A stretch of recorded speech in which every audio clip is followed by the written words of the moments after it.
तो भाई क्वेश्चन को ढंग से पढ़ ले, क्योंकि जहाँ से क्वेश्चन पढ़ना तरीके से पढ़ लिया वहीं से आधे से ज़्यादा क्वेश्चन सोल्व हो गया। ओके, तो अभी हम सोल्व करना शुरू करते हैं। तो ये क्या कह रहा है कि भाई व्यापारी ने एक वस्तु का जो एमपी है, एमपी पर 25% की छूट दी, अर्थात उसको बेचा कितने पे? 3/4 पे। ओके, जो कि इक्वल है किसके? जो सीपी है उसके 120% के बराबर, यानी 6/5 के बराबर। अब यहाँ पे हल्का सा ये डाउट हो रहा होगा कि यार ये 6/5 क्यों लिखा, 3/4 क्यों लिखा? वास्तविकता में हम लिख रहे हैं एसपी, ठीक है। एसपी क्या होता है? कि एमआरपी पे दिया गया डिस्काउंट के बाद में जो हमारे पास बच जाती है चीजें, एमआरपी पे हमने डिस्काउंट दिया 25% का, ठीक है, तो बच कितना गया? 75%। 75%, 75/100, वही वो एसपी होता है। एमपी, एमआरपी पे या एमपी पे दिया गया डिस्काउंट ही एसपी होता है। और जो सीपी है उस पर कितने भी लाभ या हुई हानि के बाद में जो अमाउंट आ जाता है वो भी एसपी होता है। तो हम वास्तविकता में एसपी को कंपेयर कर रहे हैं, ठीक है। तो ये हमारे पास सेलिंग प्राइस है, तो यही तो ये कह रहा है देखो कि 20% का लाभ होता है। भाई बेचा होगा तभी तो लाभ हुआ होगा।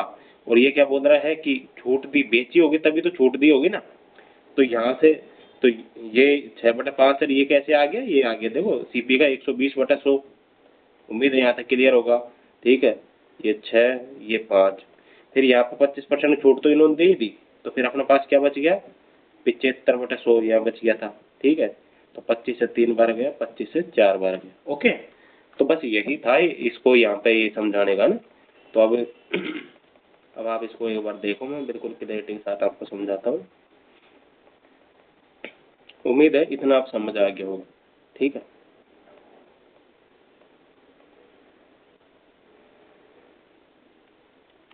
उम्मीद है यहाँ तक समझ आ गया होगा ना।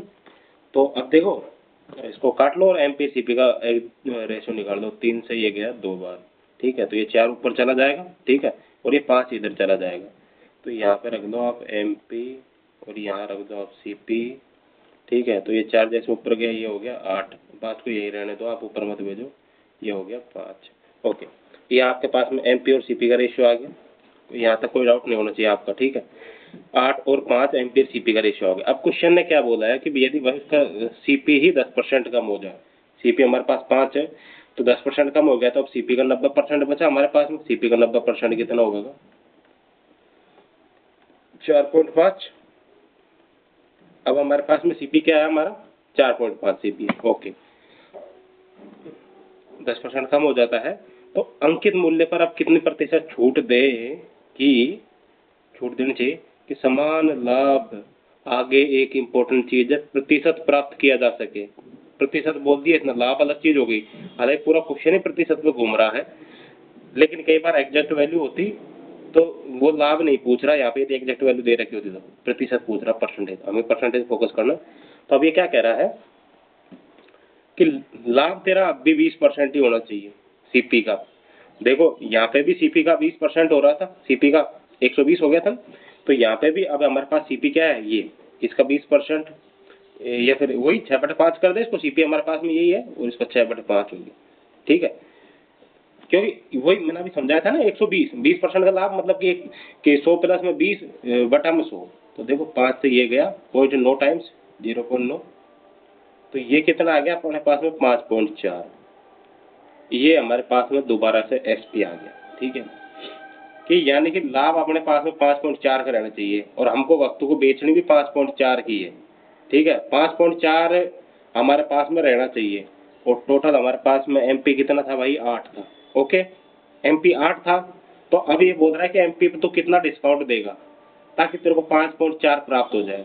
तो सबसे प्रथम इसका डिफरेंस देख लेते हैं। 8.0 ये कितना हो गया? 2.6।